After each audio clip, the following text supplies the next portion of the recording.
আমাদের লক্ষ্য হচ্ছে একটি জাতীয় সনদ তৈরি করা, যেসব বিষয়ে রাজনৈতিক দলগুলোর মধ্যে, রাজনৈতিক শক্তিগুলোর মধ্যে এক ধরনের ঐকমত্য প্রতিষ্ঠিত হবে। এর বাইরে যেগুলো থাকবে আমরা সেটা জনগণকে অবহিত করব যে এইসব বিষয়ে ঐকমত্য প্রতিষ্ঠা করা যায়নি, সেগুলো আমরা জানাবো কারণ হচ্ছে স্বচ্ছতার জন্য এবং জনগণের পরবর্তী সময়ে রাজনৈতিক প্রক্রিয়ায় সিদ্ধান্ত গ্রহণে সহযোগিতা করার জন্য আমরা মনে করি সেটা খুবই জরুরি।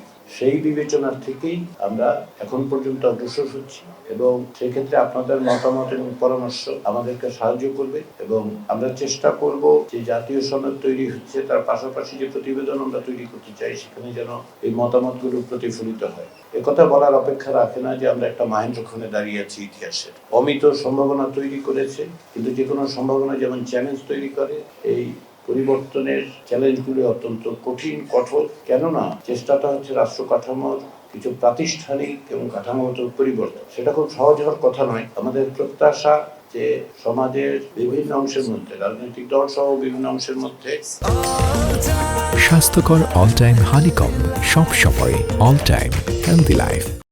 এই যে ঐতিহাসিক মুহূর্ত, এই যে ঐতিহাসিক সুযোগ, সেই সুযোগকে আমরা গ্রহণ করতে পারবো।